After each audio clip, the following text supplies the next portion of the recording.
Pag-uusapan po natin itong mga batong nahukay nila sa kabundukan na kung saan may tunog metal. Kapag pinukpok ay parang may bell sound.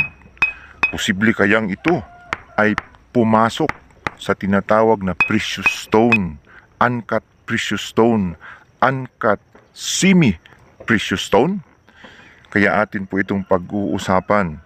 Napakahalaga po ito, kaya tutok po kayo hanggang sa matapos ang bidyong ito sapagkat atin pong ibabahagi sa inyo kung anong mga bato ito. Tingog na bato.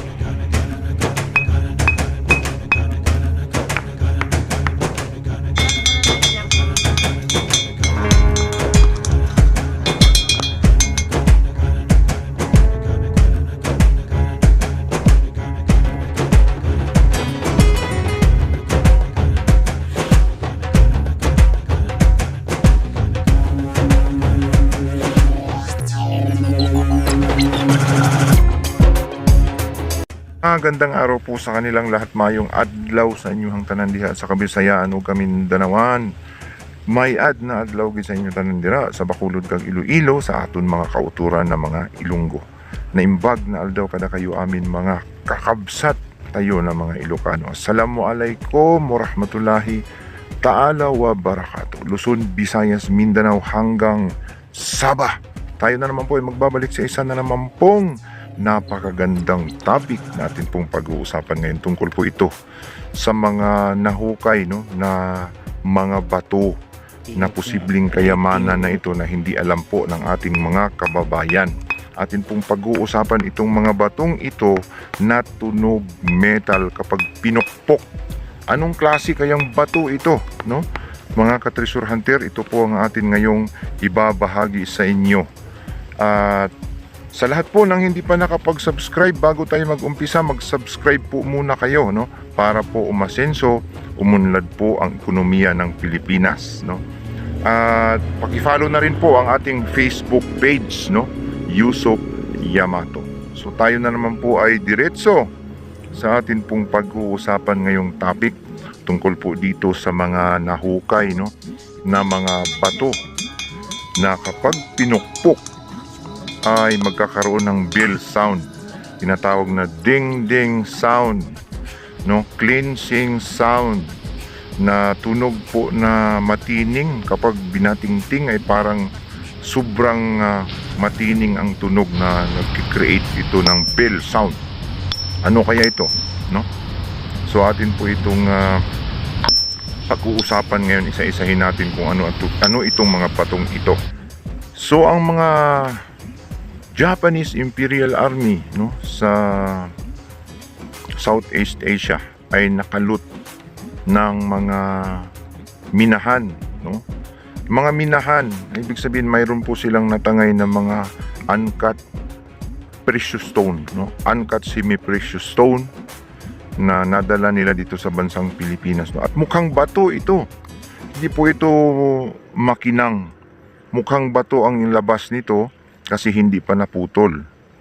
At kapag ito ay biniyak, no, pinutol, doon lang makikita na ito po ay makinang pala sa loob, makinis, at translucent, no? Hindi kasi napapansin kasi bato kapag tiningnan napakabigat. At isang palatandaan na ito po ay precious stone nga kapag pinukpok natin ng matigas na bagay, no, kahit anong metal, ay tunog bell, no? Napakatining ang tunog, no? Tunog metal ang bato. Kakaiba siya sa lahat ng bato at sobrang bigat. Kaya po ito naging ganyan na tunog metal kapag pinukpok, tunog matining, tunog bell sound. Kasi compact, mayroon siyang tinatawag na minerals inclusions. Mayroon pong mga nakapaloob sa kanya na mineral, no? Isang uri po ito ng masasabi nating may halo na mga elements na posibleng metal or posibleng minerales, no? So, ang jade, banggitin natin ang jade, mayroon po siyang tinatawag na silicate na calcium magnesium kapag nitrite.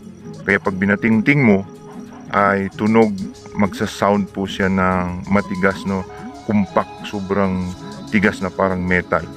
At yung jade na mayroon po siyang tinatawag na sodium at saka aluminum, no? Na kapag binatingting mo yun ay sobrang tining ang tunog nun. No, mayroon po akong mga sample na video na dinatingting yung mga bangles, no? Malalaman mo na jade ito sapagkat sobrang tulis nung tunog ng jade. Nabato siya pero sobrang tulis. At yung naputol na yung mga bangles, yung mga jade na mga na-carve na, ay kapag pinukpok mo ay ganun ang tunog, parang metal, no? Yun po yung mga precious stone na jade, no? Kapag tinuktok mo ay sobrang tining, na may bell sound.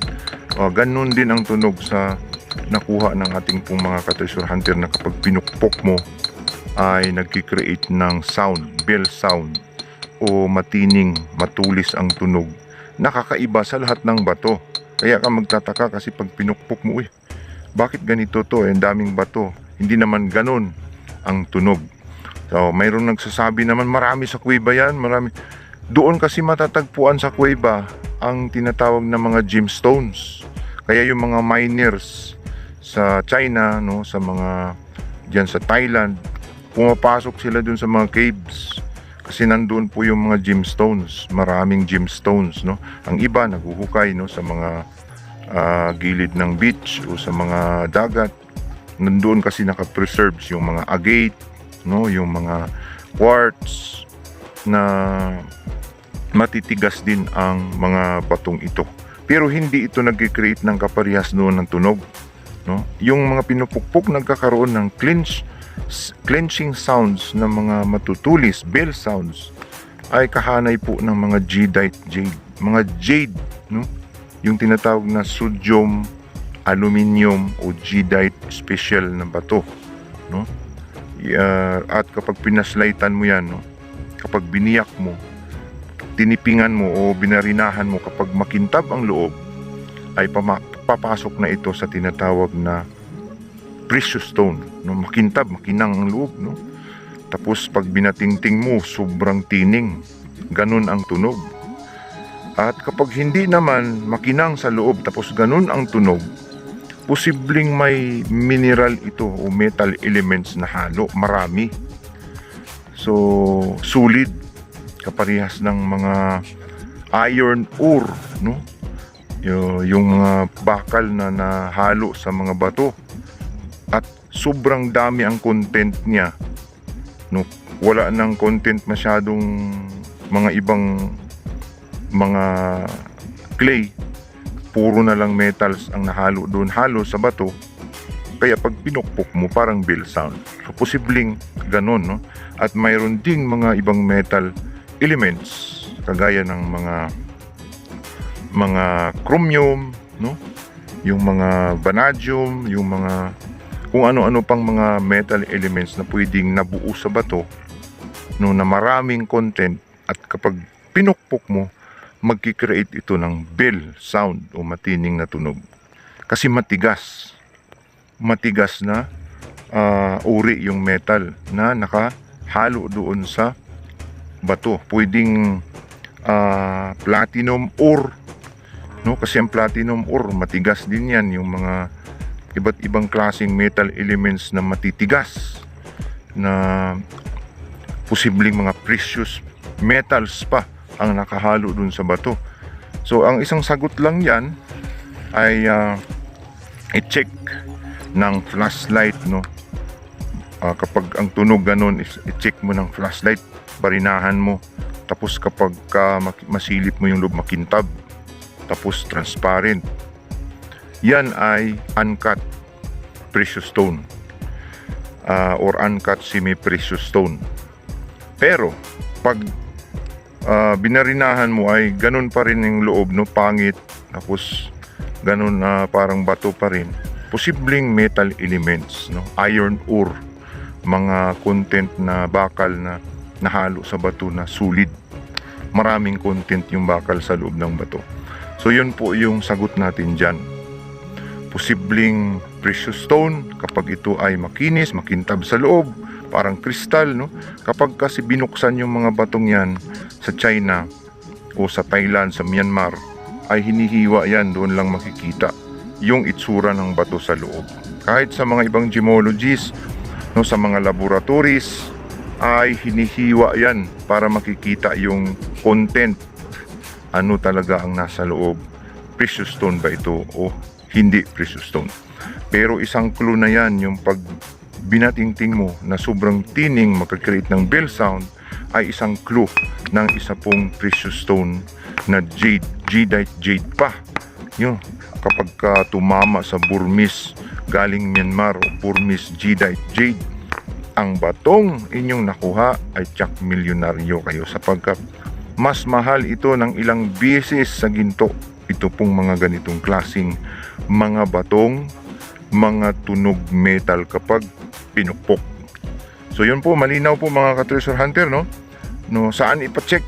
Ay always yan sa laboratory. Magkanong bayad? 3,000 plus lang naman kapag may pira. Kung wala naman, ay pagtiyagaan nyo munang itabi.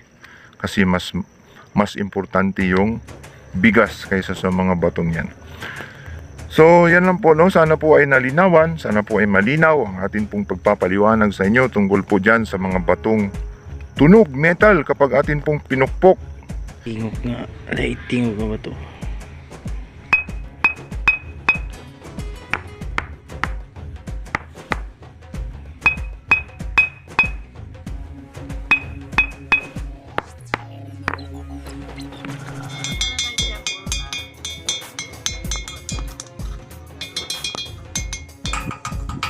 Kenapa?